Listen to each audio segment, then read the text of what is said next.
Hablar con Jesús. Señor mío y Dios mío, creo firmemente que estás aquí, que me ves, que me oyes. Te adoro con profunda reverencia.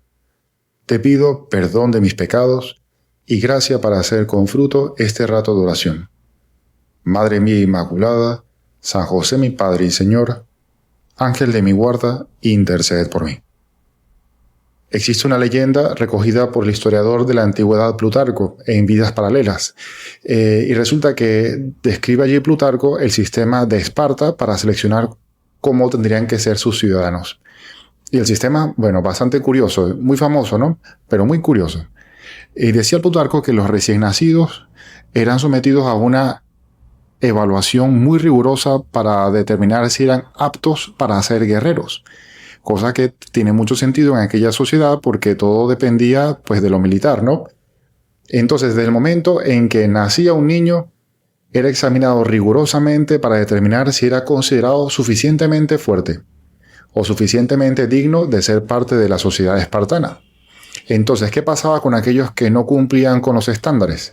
Bueno, tenían que pasar por un proceso de exposición, es decir, eran abandonados en el monte Taygeto. Eso es lo que se sabe, ¿no? Y todo esto, dice Plutarco, bajo la suposición de que no sería mejor para ellos ni para la ciudad que vivieran sin estar bien capacitados. Claro, aquí cada quien hace un brevísimo examen de conciencia de la propia vida y entonces revise si cuando nació hubiese sido considerado de los aptos y fuertes para vivir en Esparta o si hubiese seguido la mala suerte, la mala fortuna de los que tenían que vivir ahí, pues abandonados hasta que murieran, ¿no? Y por supuesto a ti y a mí esta práctica nos parece sumamente salvaje, porque justo en el momento de mayor fragilidad del hombre, se le abandona. Y no es un accidente, se le abandona deliberadamente. Esto es algo atroz, ¿no? Algo que solamente se produce en algunas, ni siquiera en todas o en la mayoría, en algunas especies animales. Hasta los animales que nos parecen más crueles resulta que tienen instinto maternal. Pero lo que sí es seguro es que esto es inhumano, totalmente inhumano. Es lo que se conoce como eugenesia, ¿no? Lo que practicaban los espartanos. Así en sentido más general. Ahorita hay una eugenesia un poco más técnica, más específica, pero sí, en general la eugenesia es la pretensión de elegir quiénes merecen vivir y quiénes merecen morir. En concreto, en este caso, pues desde muy pequeños, ¿no? Pero bueno, los criterios siempre han sido absurdos para la eugenesia. El criterio de la raza, o de si tiene o no tiene capacidades físicas o intelectuales suficientes, si tiene recursos económicos para vivir o no, si esta persona, altera o no la propia comodidad, etc. Y ha sucedido muchísimas veces en la historia esto de la eugenesia, y lamentablemente sigue sucediendo, porque tenemos la terrible tragedia del aborto. Pero bueno, siempre ha sido absurdo, y lo sigue siendo, porque siempre pagan los más inocentes. Allí abandonar al hombre deliberadamente en su momento más frágil, cuando depende totalmente de los demás porque no puede valerse por sí mismo, es siempre, siempre, siempre inhumano. Y eso es tan así, tan inhumano, que cuando Dios quiso entrar en la historia y despojarse de todo su esplendor y de todo su poder, y eligió entrar por la puerta humilde, decidió protegerse como lo haría cualquier otro humano, con una familia. Sí, Dios se hizo frágil, se hizo dependiente, se hizo dócil a los brazos de otras criaturas. Y sin dejar de ser perfecto Dios, se hizo perfecto hombre con todas sus implicaciones hasta las últimas consecuencias, incluyendo el tener que confiar su integridad a dos criaturas a las que quiso llamar familia. Es lo que comúnmente se dice por allí, ¿no? De que la familia es tan importante que incluso Dios quiso tener una. Y es precisamente esto lo que estamos celebrando el día de hoy, la solemnidad de la Sagrada Familia de Nazaret. Curiosamente, hoy por ser 28 correspondería la celebración de los santos inocentes, que fueron vulnerados también en su momento más frágil. Cayeron víctimas de la soberbia de Herodes. que le dio igual, con tal de no perder su poder, vulnerar al más frágil.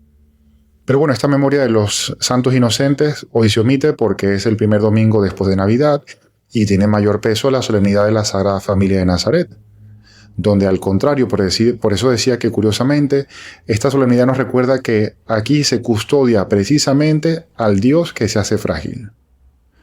Por eso, hoy vamos a maravillarnos ante ese niño Jesús que no actúa por su cuenta.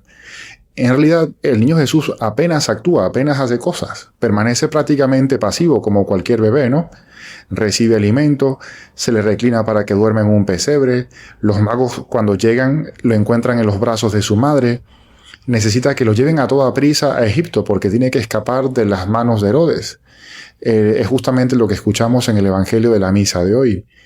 Como cualquier bebé, llama mucho la atención de los demás, que se le acercan con todo el afecto del mundo, pero solo se le puede ver cuando le sostiene los brazos de otra persona. Hoy nos maravillamos porque el héroe de la Navidad, que obviamente es Jesús, no es convencional porque no es un guerrero espartano, no es el conquistador del mundo, ni siquiera se trata de un individuo porque siempre aparece en familia. Y cada elemento de la historia que escuchamos en estos días remite a este dato. Es el Dios en una familia. Se nos habla de pañales que lo envuelven y entonces sabemos que es un bebé. Pero eso presupone que hay alguien que ha tenido que envolverlo en pañales, lo que nos conduce necesariamente a una relación de madre e hijo. También encontramos a un padre, un hogar. Nos enteramos de que el niño tiene un pesebre por cuna, pero alguien tuvo que haberlo puesto allí. Tenemos noticias de que el niño salió y se exilió en Egipto, pero tuvo que llevarlo a alguien allá y además protegiéndolo también de esos bandidos que acechaban en esa ruta por el desierto. También tuvo que alguien buscarle sustento para él y para su madre. Es decir, la encarnación, el nacimiento de Dios, nos habla siempre de familia. Y todo esto entra dentro de ese plan de la salvación que Dios tiene para nosotros. Nos maravillamos de que Dios quiere hacer cosas grandes a través de una familia. Y así tú y yo aprendemos a reconocer que también Dios quiere hacer cosas grandes en nosotros a través de una familia. Porque por la familia somos lo que somos, tenemos las herramientas que tenemos y que queremos poner hoy al servicio de Dios. Porque allí en la familia aprendimos a hablar y entonces ahora podemos hacer apostolado. Allí en la familia aprendimos a rezar las oraciones básicas que nos sirven como muletas para este rato de oración también. Allí en la familia aprendimos a levantarnos 1,000 veces cuando aprendimos a caminar. Y así también eso nos sirve ahora en el camino de la santidad, porque nos levantamos cuantas veces hace falta con la ayuda de Dios. Es en la familia donde captamos esa primera imagen, que aunque es imperfecta, pues es primera imagen de que Dios es un padre con corazón de madre.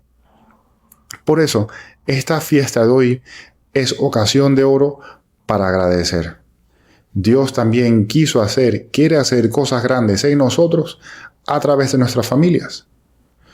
Vamos a aprovechar entonces estos momentos para pedir más perspectiva de nuestra vida, para que sepamos ver y agradecer todo el bien que nos ha hecho Dios a través de nuestras familias. Porque más o menos conscientemente han dejado en nosotros ese anhelo de Dios que nos hace ahora buscarlo y amarlo más, mientras hacemos este rato de oración. Hay muchísimo que agradecer. Y si por algún motivo queda en nuestra memoria algo que nos hace recordar algún detalle o algún suceso del pasado con dolor, bueno, vamos a pedirle ahora al Señor que nos ayude a perdonar, a pasar página y a cubrir con sobreabundancia de amor eso en lo que sentimos que todavía hay una herida. Vamos, que solo Dios se podía dar el lujo de tener una familia perfecta. Nuestras familias, pues sí, hicieron lo que pudieron y aún así Dios se valió de ellas para ayudarnos nosotros a llegar al cielo. Bueno, en estos días no tengamos miedo a pedir una humildad como la de este niño. Vamos a pedirle que, se nos quite la idea de la cabeza de que servir o tener que dejarse servir por otra persona es una humillación. Vamos a encomendarnos especialmente en estos días a la Sagrada Familia de Nazaret, para que así como ellos fueron un escudo ante la fragilidad del Dios hecho hombre, también nos custodia a nosotros en este camino hacia el cielo.